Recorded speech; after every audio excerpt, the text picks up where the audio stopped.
Welcome to Defense Briefing. The content of the briefing includes Ukraine latest, Zelenskyy says invited Trump to Ukraine.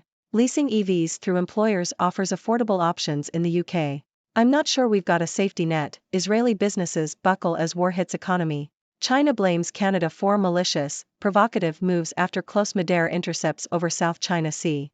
Live updates: Israeli warplanes hit refugee camps in Gaza while UN agencies call siege an outrage. Ukraine latest, Zelenskyy says invited Trump to Ukraine. Nikkei Asia. Ukrainian President Volodymyr Zelenskyy has called on the US to provide more funding to help Ukraine counter Russia's invasion. In an interview with NBC's Meet the Press, Zelenskyy invited former US President Donald Trump to visit Ukraine and witness the scale of the conflict for himself. Trump, who is seeking re-election in 2024 and has been critical of US support for Kyiv, has claimed he could end the war in 24 hours if re-elected. Zelenskyy responded by saying, "If he can come here, I will need 24 minutes to explain to President Trump that he can't manage this war." Zelenskyy also emphasized that Trump can't bring peace because of Putin. Leasing EVs through employers offers affordable options in the UK. Bloomberg. Company cars and salary sacrifice cars are driving the adoption of electric vehicles, EVs, in the UK, according to a report by Bloomberg Green. The UK has more than 790,000 company cars in use, a year-on-year increase of 3.5%.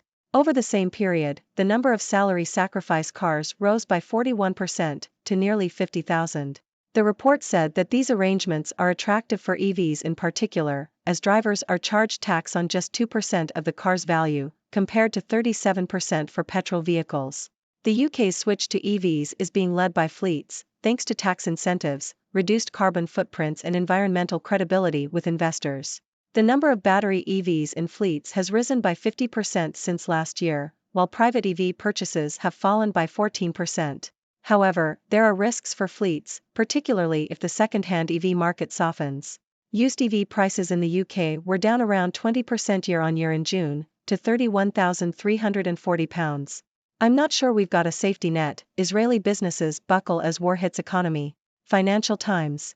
Atlas Hotels, a boutique hotel chain in Israel, has sent a desperate plea for donations to save the company from collapse. The company has opened its hotels to 1,000 evacuees displaced by recent violence in the country. When the government failed to cover the costs, Atlas Hotels reached out to suppliers, contacts abroad, employees, and loyal customers for help. Israel's war against Hamas has disrupted thousands of businesses, strained public finances, and plunged whole sectors into crisis. Prime Minister Benjamin Netanyahu has pledged to create an economy under arms and has promised vast transfers of cash to endangered companies and regions. However, many business leaders argue that the aid package does not go far enough and that the government is abandoning its people. The conflict has had a chilling effect on business activity and has hit discretionary spending hard. A survey found that 1 in 3 Israeli businesses had closed or were operating at 20% capacity or less since the conflict began. China blames Canada for malicious, provocative moves after close mid-air intercepts over South China Sea. CNN. China has accused Canada of carrying out malicious and provocative actions in the South China Sea, after the Canadian Navy said Chinese fighter jets endangered a helicopter in 2 close intercepts above international waters. Live updates: Israeli warplanes hit refugee camps in Gaza while UN agencies call siege an outrage. Associated Press. Israeli airstrikes have targeted 2 refugee camps in the central Gaza Strip, killing dozens of people, as the US continues to press for a humanitarian pause in the violence. U.S. Secretary of State Antony Blinken is currently in the region meeting with Palestinian President Mahmoud Abbas and Iraqi Prime Minister Mohammed Shia al-Sudani. The Palestinian death toll in the Israel-Hamas war has now surpassed 9,700, with more than 4,000 of them being children and minors. In the occupied West Bank, more than 140 Palestinians have been killed in violence and Israeli raids.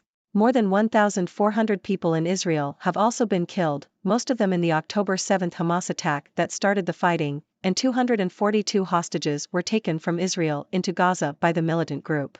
Around 1,100 people have left the Gaza Strip since Wednesday under an apparent agreement between the US, Egypt, Israel and Qatar. How mystery of a Chinese-American soldier was solved. 5 weekend reads you missed. South China Morning Post. This article provides a summary of various news stories from Asia and beyond. The stories covered include the investigation into the death of a Chinese-American soldier in World War II, an explainer on the Israel-Gaza war, an archived article about a plane accident in Hong Kong in 1993, a revelation about the scientific foundation of traditional Chinese medicine, and a narrative war on TikTok where Chinese users are being told that Aristotle did not exist. Russia says it test-fired nuclear-capable Bulava missile from new submarine. Al Jazeera. Russia has successfully test-launched an intercontinental ballistic missile, ICBM, capable of carrying nuclear warheads from one of its submarines.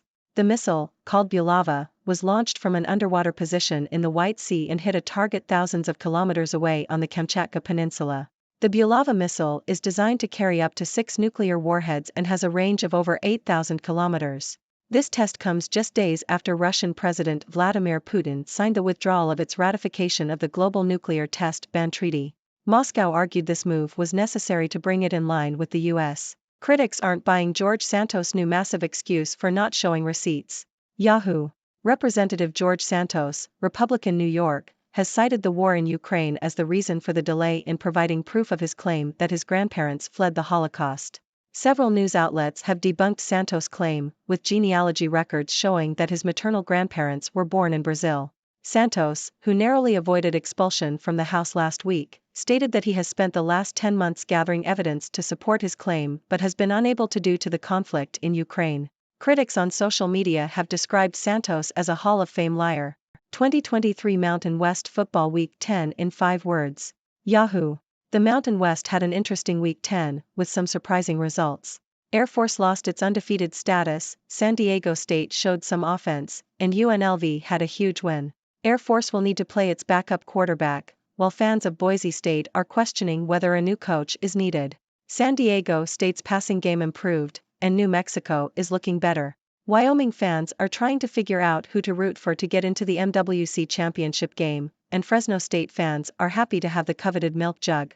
The U.S. is quietly arming Taiwan to the teeth. BBC. The U.S. is using its own money to send military aid to Taiwan for the first time in over 40 years. This represents a significant shift in U.S. policy towards Taiwan and signals a redefining of the relationship between the two countries. The U.S. has long relied on strategic ambiguity to maintain relations with China while supporting Taiwan, but the military balance in the Taiwan Strait has shifted dramatically in China's favor. The U.S. is now urging Taiwan to rearm and is providing financial assistance to help improve its military capacity. This includes an $80 million grant for the purchase of American military equipment, with potential for up to $10 billion over the next 5 years. Taiwan is in dire need of military support as it is woefully underprepared for a potential Chinese attack. The country's military equipment is outdated, its army command structure is outdated, and its counterintelligence operations reportedly do not exist.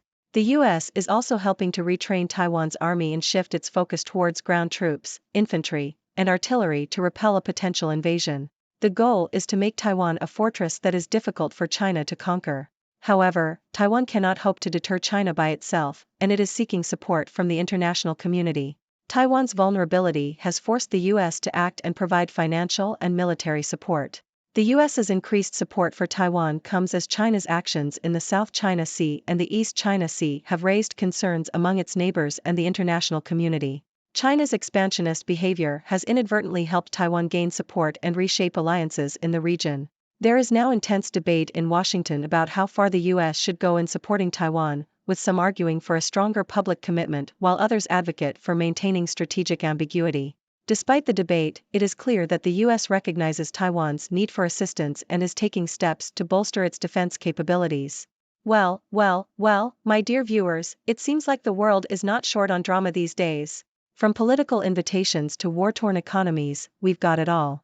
Let's dive right into it. First up, we have Ukraine's President Zelenskyy inviting former U.S. President Trump to visit Ukraine and witness the conflict with Russia for himself. Trump, who claims he can end the war in 24 hours if re-elected, might just have to take Zelenskyy up on that offer. But let's be real, folks, Zelenskyy doesn't think Trump can manage this war in 24 minutes, let alone 24 hours. He knows that Trump can't bring peace because of Putin. Ouch, that's gotta sting for Trump. Moving on, it seems like the UK is really driving the adoption of electric vehicles, EVs, through company cars and salary sacrifice schemes. These arrangements are attractive for EVs because, let's face it, who wants to pay 37% tax on a petrol vehicle when you can pay just 2% on an EV? The UK's switch to EVs is being led by fleets, with a 50% increase in battery EVs in fleets since last year. Private EV purchases, on the other hand, have fallen by 14%. But fleets beware, the second-hand EV market might not be as lucrative as you think, with used EV prices down 20% year-on-year. So, choose wisely, my fleet friends. Now, let's talk about Israel. The war with Hamas has hit the economy hard, with businesses like Atlas Hotels on the brink of collapse. They've even resorted to begging for donations to stay afloat. Prime Minister Netanyahu has promised cash transfers to endangered companies, but many business leaders think it's not enough. The conflict has taken a toll on business activity and discretionary spending, with 1 in 3 Israeli businesses closing or operating at 20% capacity or less. It's a tough time for Israel, my friends. And speaking of tough times, China and Canada are at it again. China is accusing Canada of malicious and provocative actions in the South China Sea after their fighter jets allegedly endangered a Canadian helicopter. Can't we all just get along, folks? I guess not. In the Middle East, the Israel-Hamas war continues to rage on, with Israeli airstrikes targeting refugee camps in Gaza. The death toll keeps rising, with over 9,700 Palestinians killed, including 4,000 children and minors. The violence has also spread to the occupied West Bank, with over 140 Palestinians killed.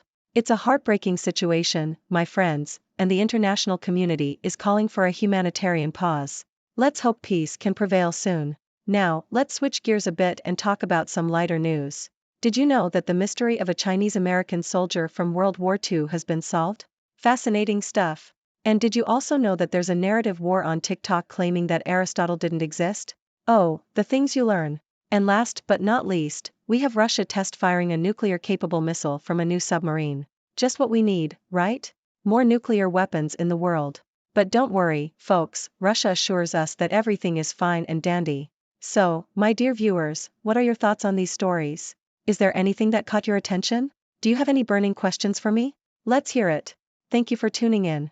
The content above showcases the latest briefing reports and analytical synopses, thoughtfully curated by the 6Do team.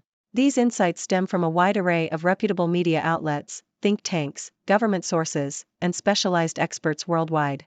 We encourage you to explore these sources for a comprehensive perspective. Keep in mind that while the content may not always align with the official standpoint of 6Do Brief, it's not meant to be taken as absolute directives for decision-making.